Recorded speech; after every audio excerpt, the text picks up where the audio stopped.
Brother, thank you so much for that prayer. And that prayer was a pretty good sermon in and of itself. There was a lot of truth in that.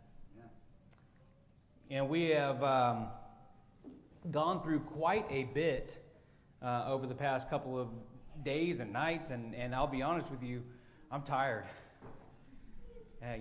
Brother Patrick, you said that this is my calling. Oof. I think I'd rather haul bricks on my back. This is certainly something that I don't enjoy talking about, like I told y'all on that very first day, but it's something that's necessary. We have a lot of people that are hurting in and out of the church, and as our brother was praying, he nailed it. They don't have God. And a lot of us fall away because we don't have God. Amen. But tonight what we're going to be looking at is we're going to be looking at ways that we can help. Ways that those of us that maybe have seen the light and are walking in the light, ways that we can actually step up, ways to approach situations, and ways to view other people. Because how we view people is very, very, very important. And we'll talk about that as we get through this. And we've talked about our habits.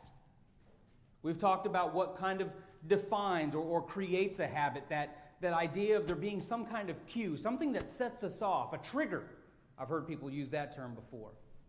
And then we recognize the craving that comes behind that. We pass the Krispy Kreme and the red light is on. You know what that means. Amen. You are going to stop. Amen. Whether you want to or not, you are going to stop. And then we have our reaction. We pick up that delicious donut. And we stuff the whole thing in our mouth at once. Because we can't get that one in fast enough to put the next one in. And then the reward, that giant smile, that feeling that we get afterwards, that reward, that's what's going to get us to stop next time too.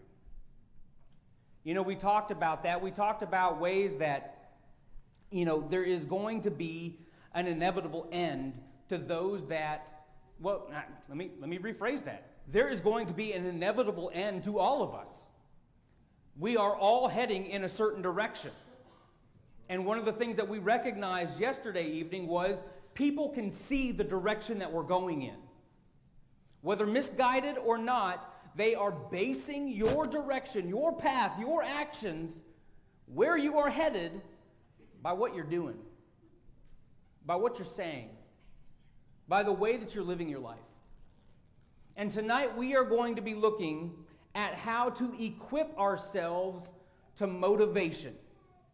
And more important than motivation, we are going to be looking at how to equip ourselves to love.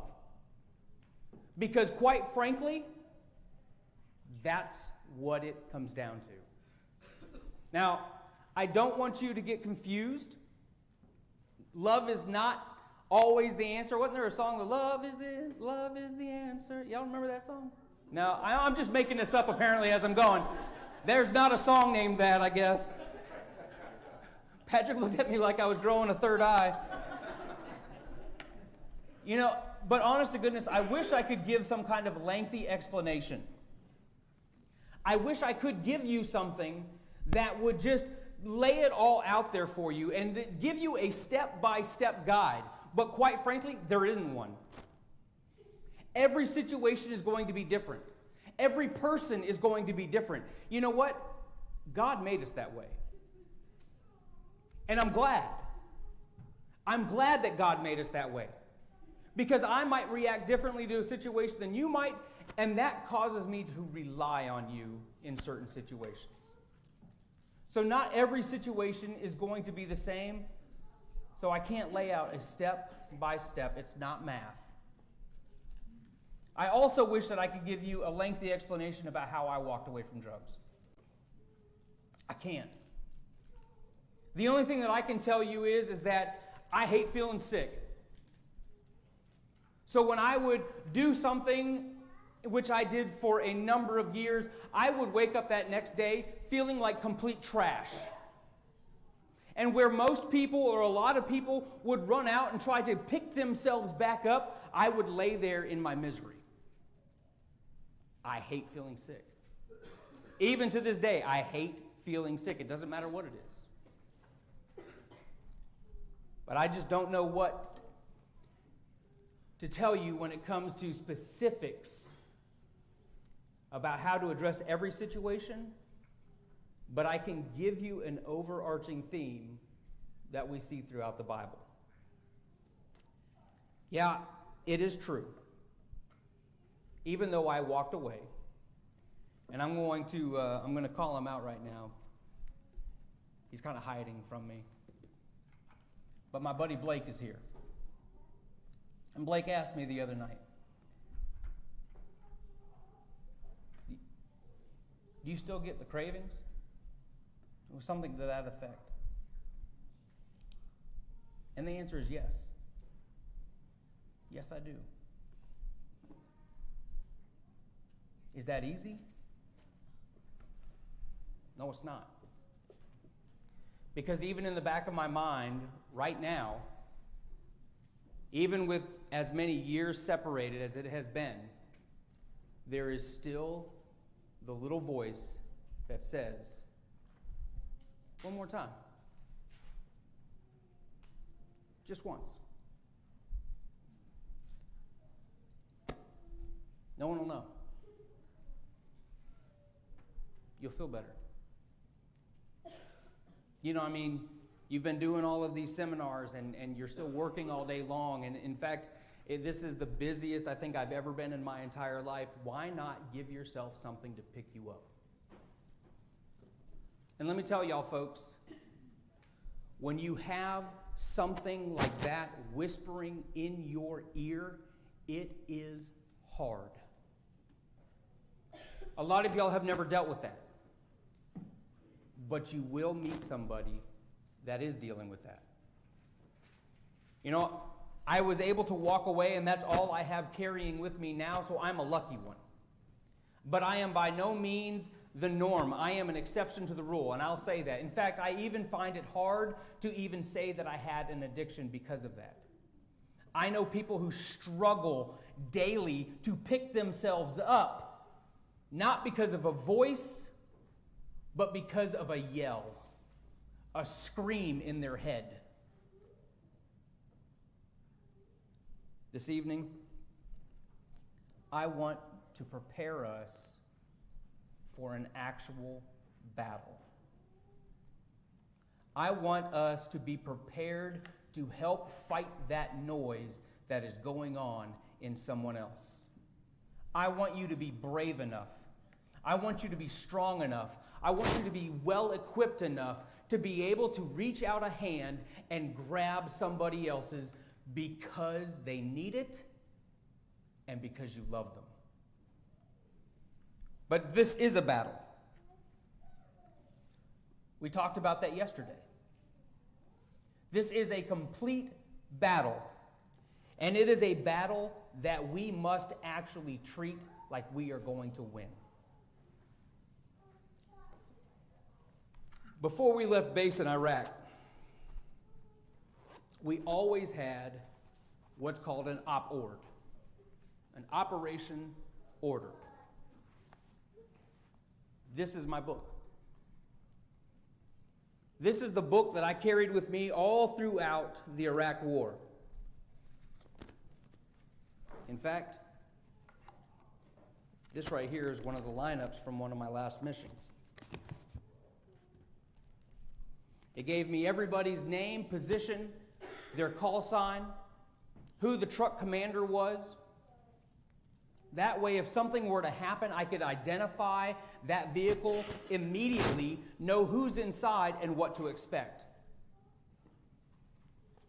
In our mission brief, we would go through everything. We would try to think of every scenario, every situation that we could possibly think of. And we are in Iraq. And more specifically, we are going to be on what's called MSR, Main Supply Route Tampa. This is the main road that goes from the bottom of Iraq to the top of Iraq. And if you had any idea how dangerous that road was, you would understand why we carried a book like this. And in this book, in this meeting, we would write in our books everything we needed.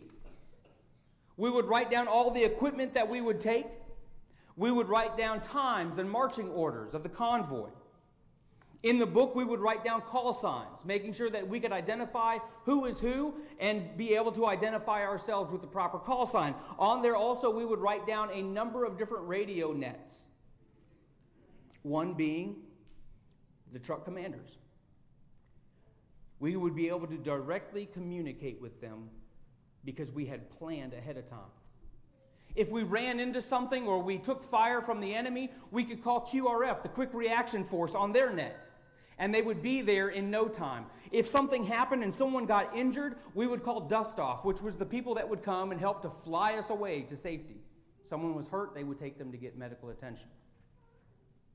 Every single thing that we did in that battle, we planned ahead of time, and it went in this little book. In fact, we even planned for the worst. Most of y'all have never seen one of these before. This is called a blood chit. This little thing right here. If for some reason I got separated from my unit in the middle of Iraq and I found a friendly, I could give this to them. And on the back here, it's written in Farsi so they could read and understand it. And basically it says that I'm an American soldier. Please return me to base.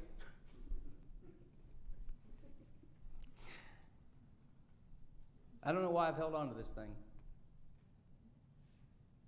You know, it felt like a get out of jail free ticket.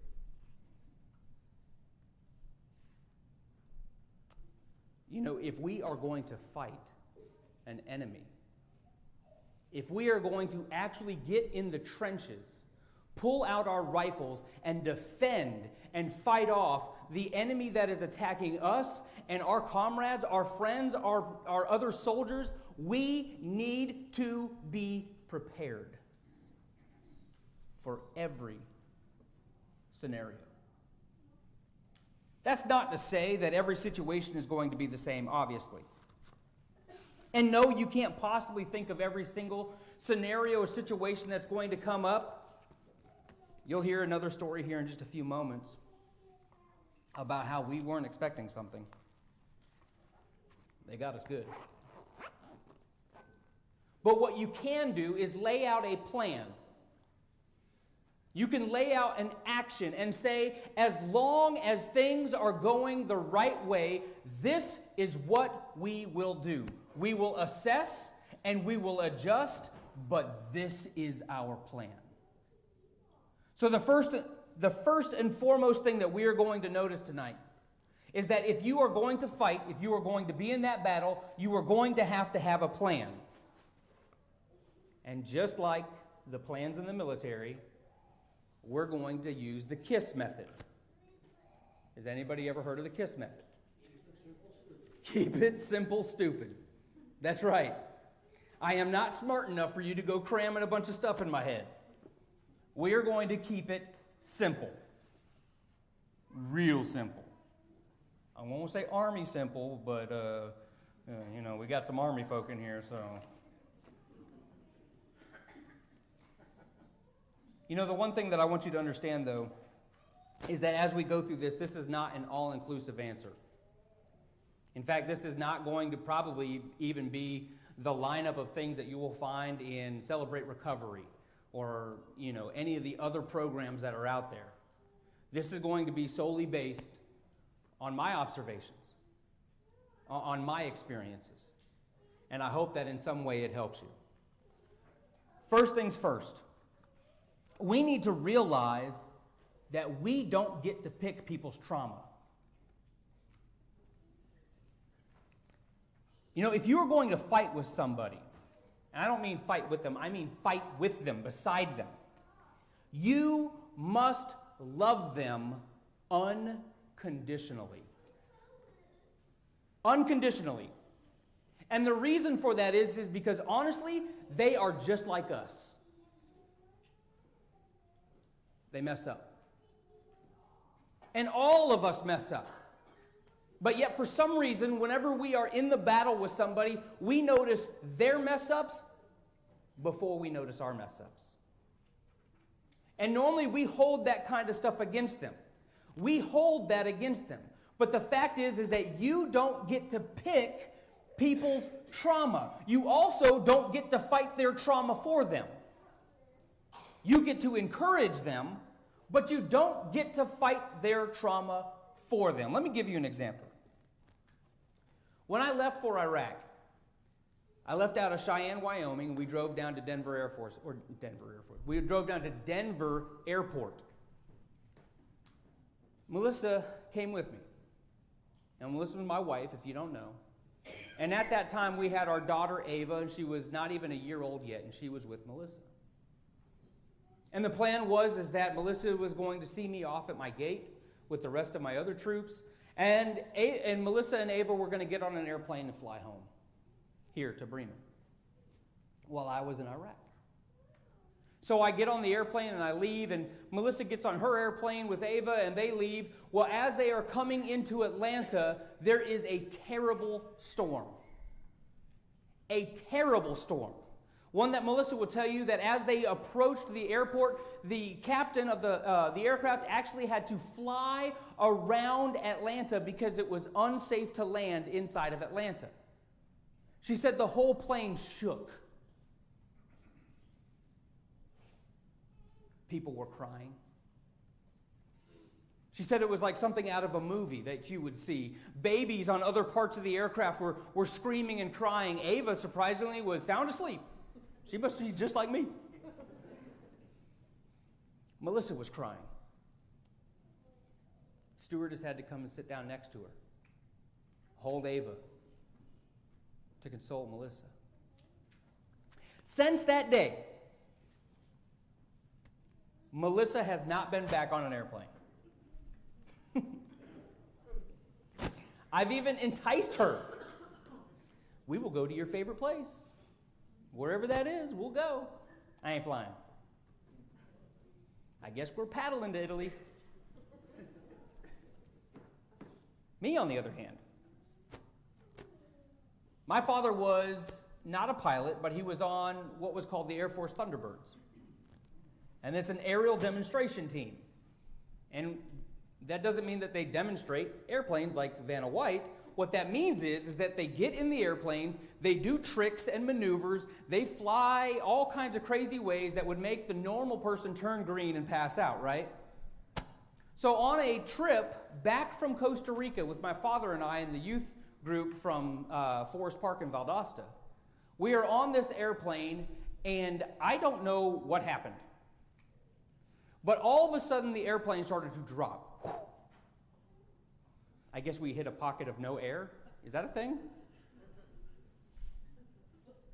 What felt like we fell for almost 200 feet. People were screaming. It was terrifying. And there was my dad in the seat going, "Woo!"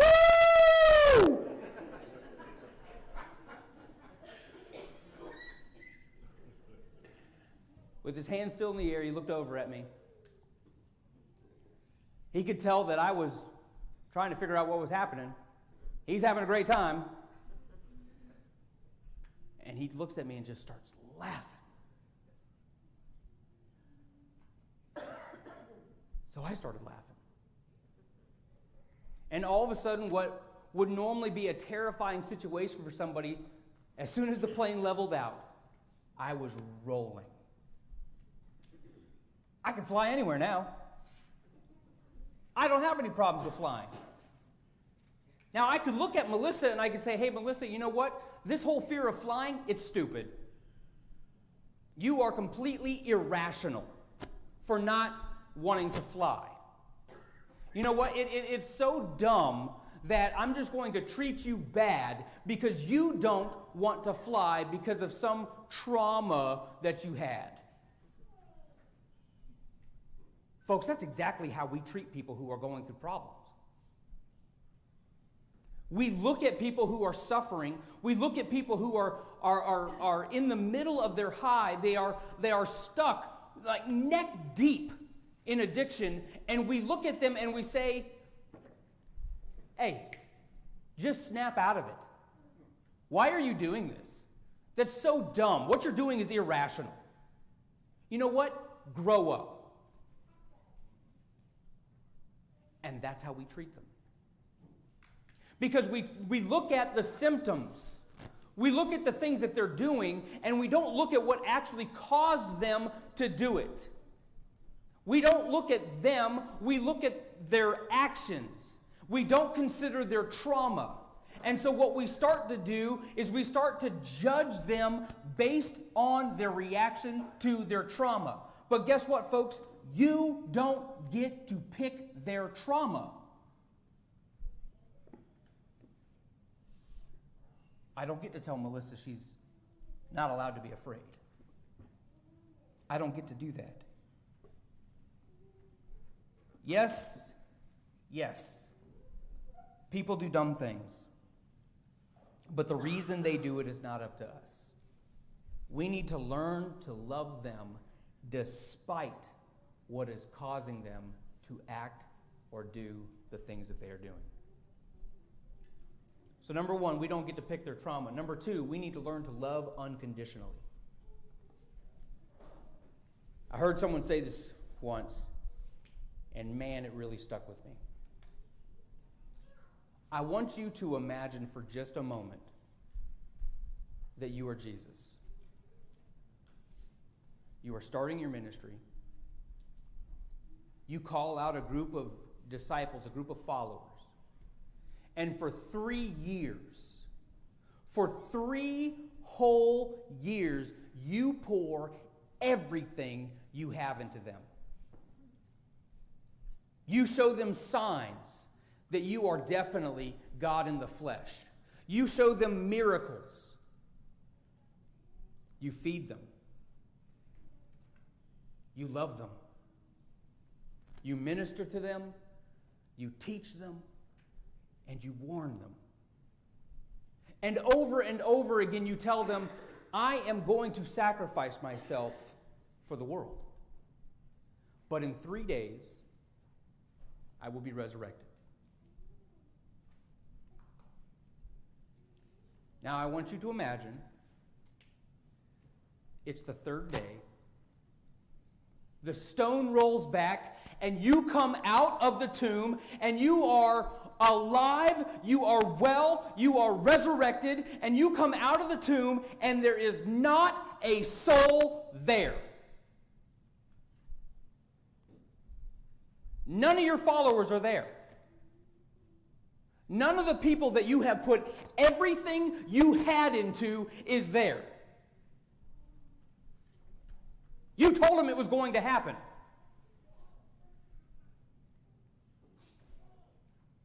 And they're not there. I want you to take that situation and I want you to apply that to the people in your life that are struggling. I want you to think about that for a moment. How often do we pour into somebody? Do we put all that we have into them, and the moment that they do something just that gets on our nerves or kind of pushes us off, what do we do to them? I should have never put that much attention to that person. I should have never given them this. I should have never done this for them. They don't love me. They don't respect what I'm doing. What we end up doing is we end up projecting onto them all of these things that may or may not necessarily be true. And we hold them accountable for it. But not Jesus. Not God. If you have your Bibles, turn quick to 1 John chapter 4.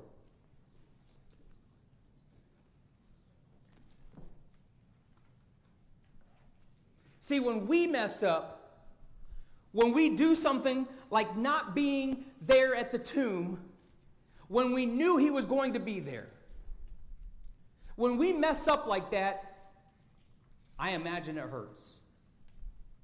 I imagine for God that he is disappointed in us. I imagine that for Jesus, he thinks about those nails being driven into his hands again because over and over and over we keep messing up. Beginning in verse 7, Beloved, let us love one another, for love is from God. And whoever loves has been born of God and knows God. Anyone who does not love does not know God, because God is love. We could make an entire lesson just on that. In this, the love of God was made manifest among us, that God sent his only Son into the world so that we might live through him. In this is love, not that we have loved God, but that he loved us and sent his Son to be the propitiation for our sins. Beloved, if God so loved us, we also ought to love one another. If John can pen these words after not being at the tomb, when the stone was rolled away, and if he could know that God still loved him despite, then folks, we can love each other despite. Fill in the blank. We don't have to love the things that people are doing, but we do have to love them enough to see them for who they really are, and that is God's creation. They need our love now more than ever, and to be honest with you, they may not be able to show it right now, but they love you too. Number 3, love despite the danger. You know, Ryan was the king of this. I don't know if he was just crazy, if he just had no fear, or what his deal was, but Ryan was the king of loving despite the danger. He would go out, and I told y'all on Sunday that he ran a chain of Smoothie Kings in downtown Nashville, and some of these areas were not good. And he would go out at night whenever the store was closing down or whatever, and he would walk around until he found homeless people. And he would tell those homeless people, listen, I don't have money that I can give you, but I can make you a smoothie if you'll come up here and help me. So Ryan, alone with a group of homeless people, would be up at Smoothie King cleaning, picking up things out of the parking lot, doing whatever. And Ryan would pay them. Not only did he pay them with something to eat, but he paid them with a sense of purpose. Whenever possible, Ryan would be there to help anyone, even those who were in the midst of their addiction. Ryan was never afraid of loving through the danger. In 2005, August timeframe, my mom was turning a certain age. I can't say on here because she'll get mad at me. We had just lost, earlier that year, we had just lost our dog, Minnie. Minnie was a miniature wire-haired Dachshund. And for those of y'all that don't speak German, Dachshund means tiny wiener dog that likes to chase squirrels. And so we had lost Minnie, and my dad had made this absolutely wonderful idea to get another miniature wire-haired Dachshund, which my mother was so thankful for.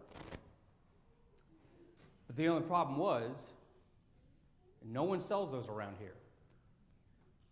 So in August of 2005, one came for sale on the other side of the Mississippi River. Now, I don't know if you remember August of 2005.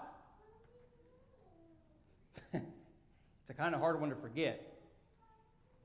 Because on the 23rd of August 2005, Hurricane Katrina hit land. Guess where the dog was at? In the middle of Hurricane Katrina. You see, but my mother's birthday is the 9th of September, and we had to have the dog. So my brother loaded up the car and took off and headed straight into the middle of Hurricane Katrina to retrieve a squirrel chaser for my mom for her birthday. You know, Ryan loved Mom and wanted her to be happy despite the danger. See, and that's something that we need to consider. So many of us take a standoff approach. You know, my buddy Blake, he calls addiction dirty and messy. And so many of us want to push that away from ourselves. And rightfully so. We don't want to be dirty. I get it. But we also don't want to put ourselves in the danger of anything. We don't want to put ourselves in the danger of being hurt, of being rejected, of being stabbed in the back, of being betrayed by those that we are trying to help. And so rather than helping anybody, we choose to help nobody. I want you to imagine what life would be like if that's how God acted towards us. We must be willing to face all the danger and fear for those we love. We don't do it to say, look at what I did for you. We do it to say, look, I love you. God shows his love for us in that while we were yet sinners, Christ died for us. I think that's in the Bible somewhere, isn't it? See, Christ was willing even though we couldn't even acknowledge him. If Jesus was willing to die for them, these same people that we are pushing away, if Jesus was willing to die for them, what is the least amount that we should be doing for them? What is the least amount?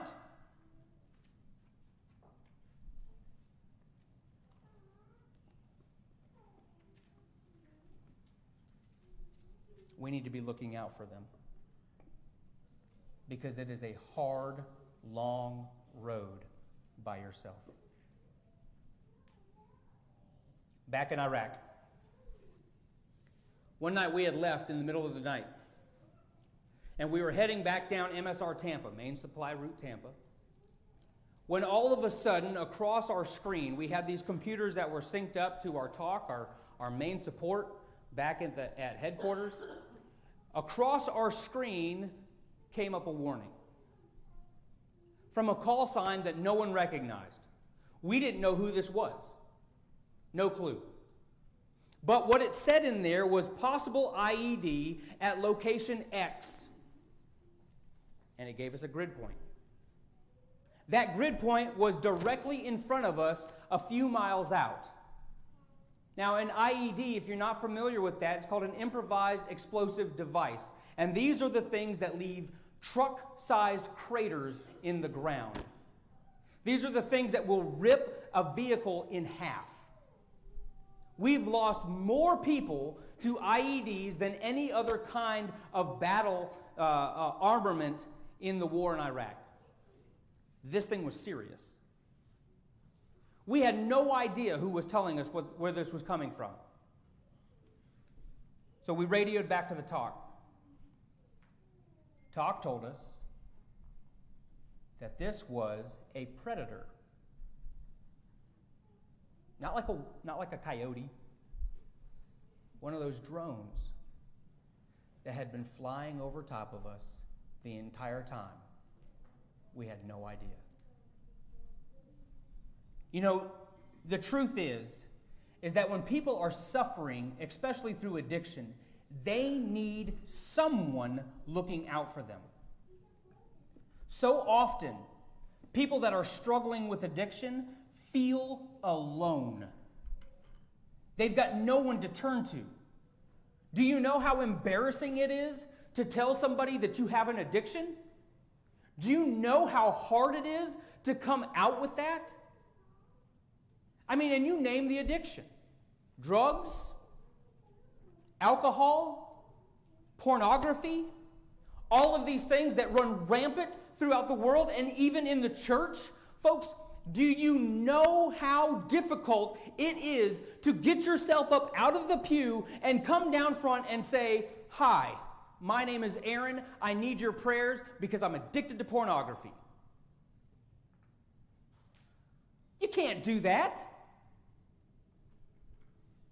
We can't say those things. Because we live in a culture where we don't share with each other. We don't feel for each other. We judge each other.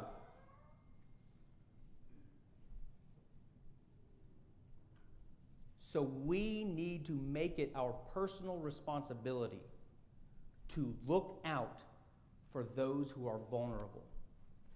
To be that predator in the sky, watching ahead for any IEDs. Always be there. Don't assume. Remember from yesterday, always answer the phone. You must react to that call in love. If we are going to love unconditionally, we must react in love. One of the hardest things I heard during my brother's addiction was when my dad called me crying. He was talking about Ryan. He was talking about all the troubles and all the pains, and we were going back and forth about whether or not Ryan, who was sleeping in his car down near Miami, who was just asking for enough money for a sandwich, whether or not Dad should give him that money. And here I am telling him, no, you can't give him that money. He'll waste it. He'll spend it on something else. He'll buy more drugs with it.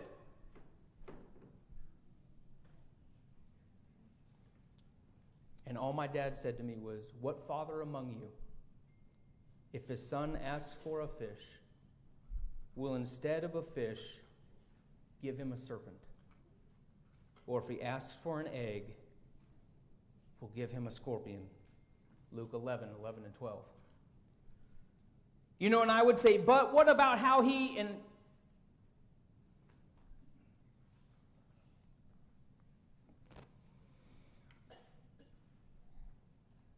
so Jesus finished. "If you then, who are evil, know how to give good gifts to your children, how much more will the Heavenly Father give the Holy Spirit to those who ask?" Folks, it is going to be hard to love someone unconditionally. But be there for them, no matter what, to help them until they realize what is going on. The last point this evening. Do all that you can. Do all that you can. I remember when I was in the Special Operations Training Group, TACP, Tactical Air Control Party, down at Herbert Field, Florida. The instructors came up with this thing called a sharking. You know, sharks are kind of sneaky little animals, right? You don't see them until they got a hold of your leg and you're screaming. That's what I imagine every beach trip is like. So the instructors came up with this thing called a sharking, where they would show up in the middle of the night at about 3 a.m., bang on your door, and give you 3 minutes to be completely dressed and in formation 3 flights down in front of the building. And from there would start your day. In this one particular time, these exercises and training went on for 10 hours. What I thought was going to be a 5-mile run eventually felt like a 50-mile run. In and out of the ocean, crawling and rolling around in sand, carrying 100-pound rucksacks. Everywhere we went, we were in pain, and they made sure of it. And that lasted for 10 full hours. I remember it, so I can tell you exactly where I was standing when they said it was over. That's how important it was to me that had stopped. See, we sometimes find it easy to give up, to quit. Within the first 2 hours of that, I was already spent. I was already whooped, exhausted, felt like I could go on no more. And had you told me that 8 hours were still yet to come, I probably would have given up the ghost right there. But for 8 hours more, we pushed. We carried logs. We ran. For 8 hours more. See, when we feel like we have already done enough, the truth is that we have barely begun to scratch the surface. We have barely begun to fight. What general said that? I have barely begun to fight. MacArthur. Isn't that right? That wasn't John Paul Jones.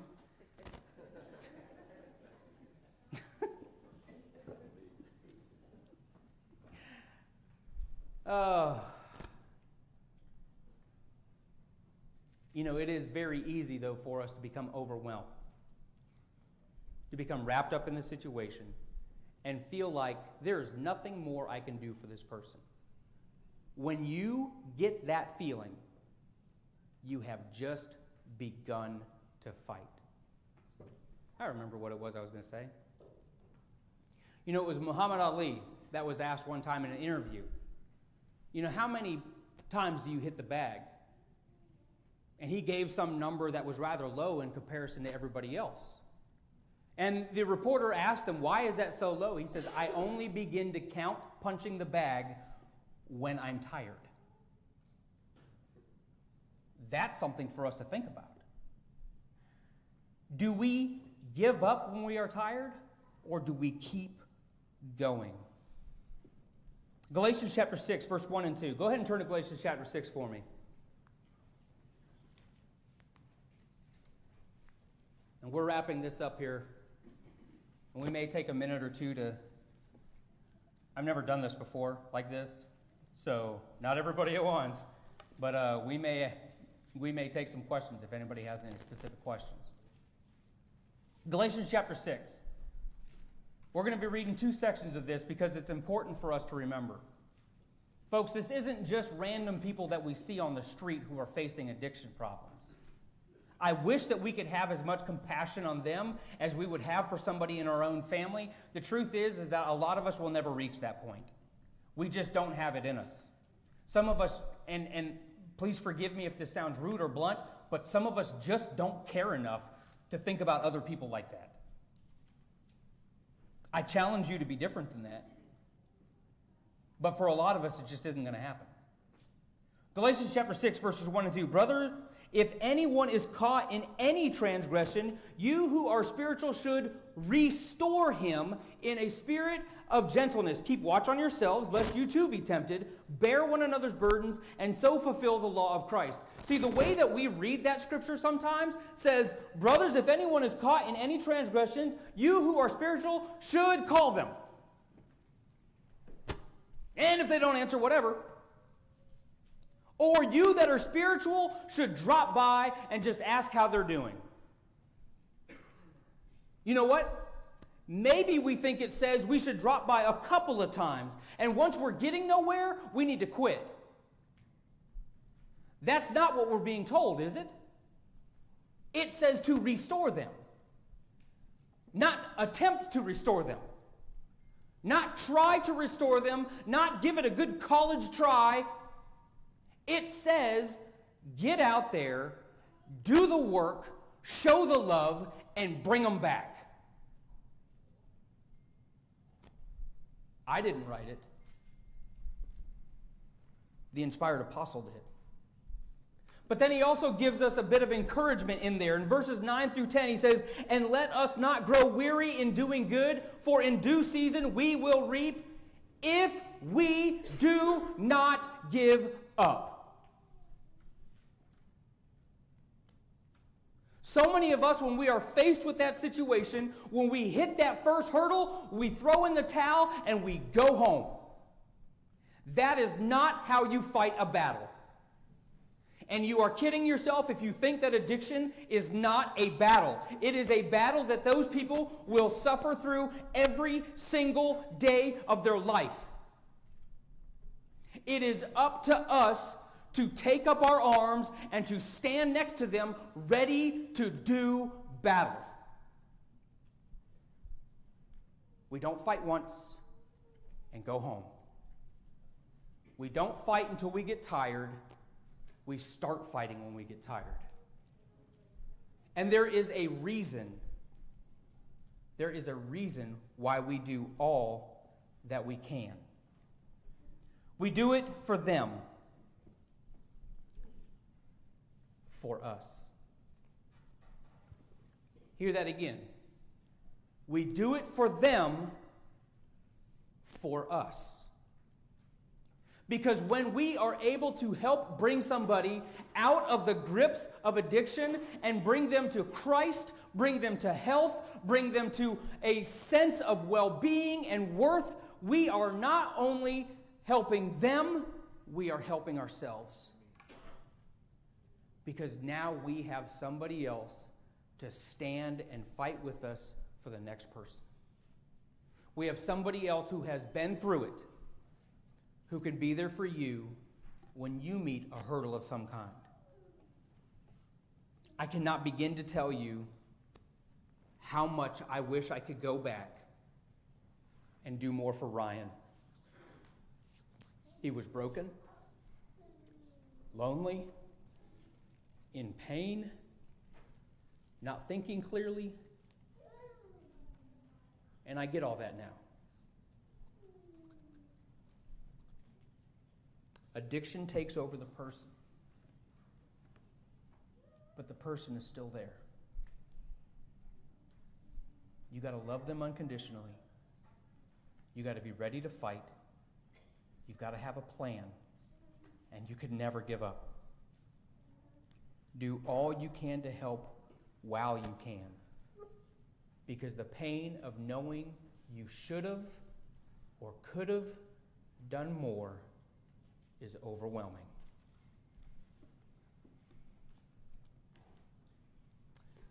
Like I said at the beginning, this is not some 10-step plan on how to fix somebody. Quite frankly, this is a plan on how to fix us. This is a plan on how all of us in this room right now need to adjust our lives to view them differently in order to give them the support and help and love that they need. We cannot change anyone. People only change when they want to change. So it's your job to change you. Tomorrow night we're going to be looking at how God intervenes. I hope you're here for that. Because by far that is going to be one of the most powerful lessons that we're going to get out of this whole thing. Because not only is it going to help those who are currently struggling with addiction, but it is going to reinforce in us a faith that can move mountains. So I hope that you're able to be here. Now, I know this is a bit unorthodox and quite terrifying, but does anybody have any questions? I'd be happy to take one right now. Brother Prince, of course. John, I have yet to begun to fight. MacArthur, I shall return. I shall return, MacArthur. See, that wasn't a question. That don't count. Don't listen to him.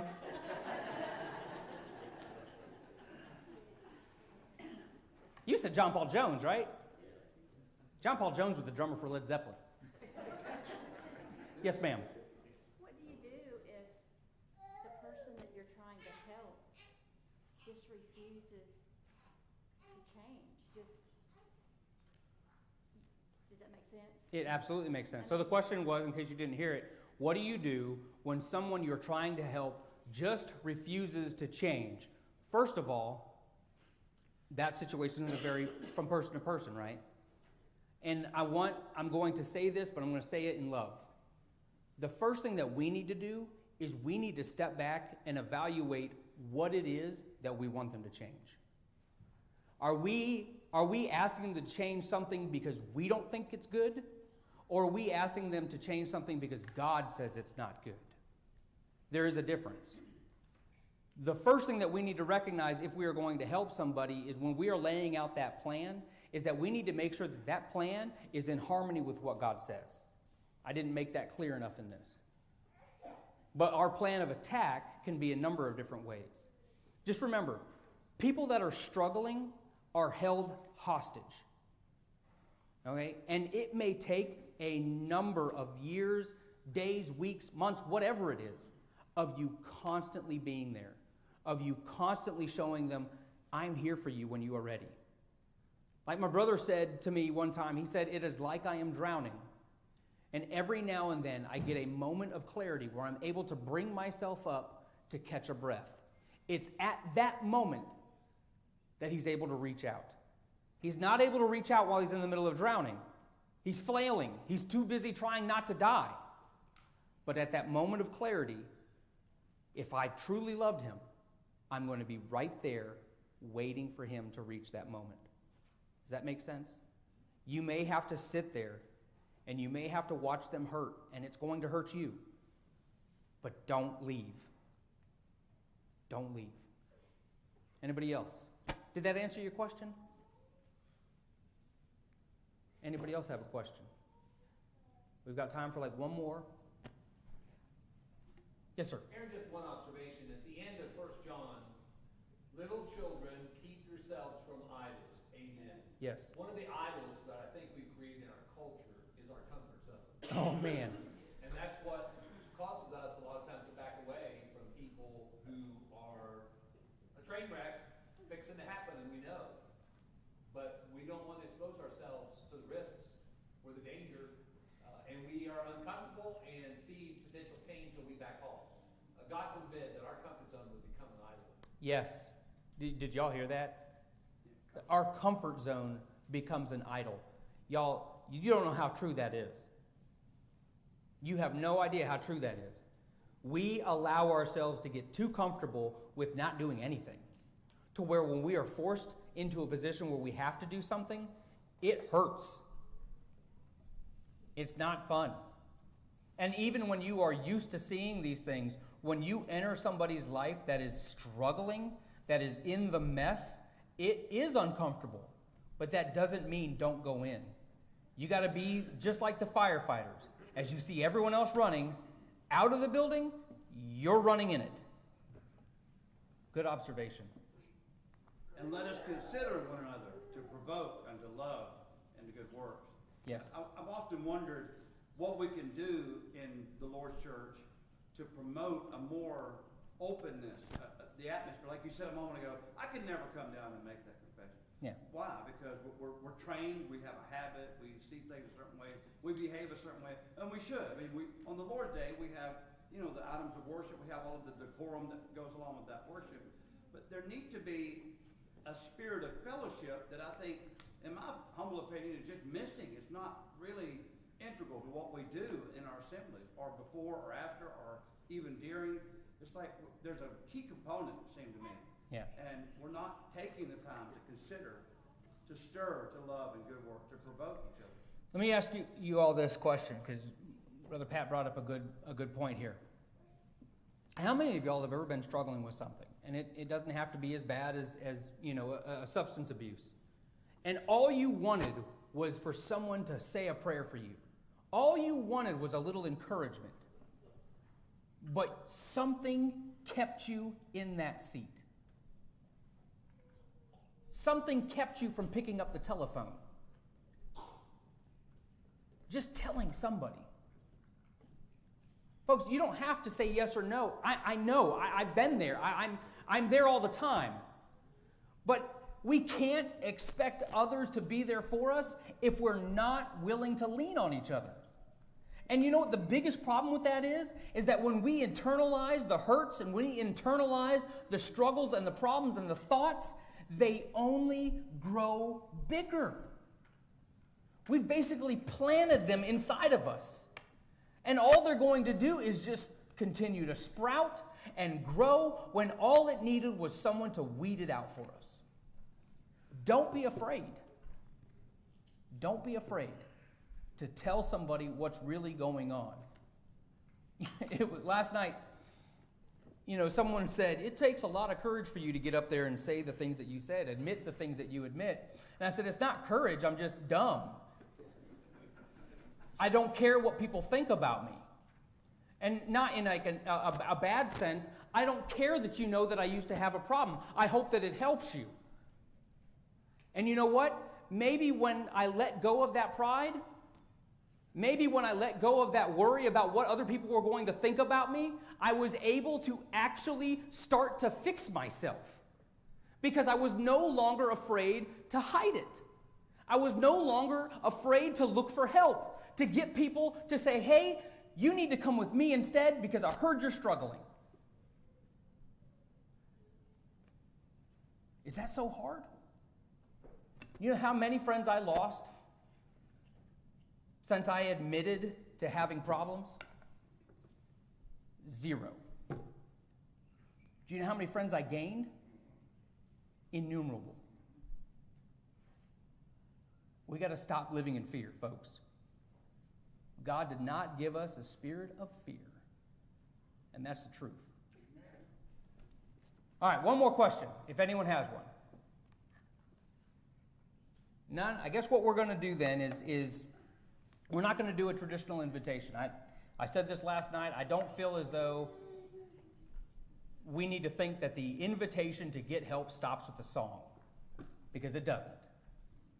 If you have a problem, or you need help, or you need prayers, you don't have to worry about missing the song.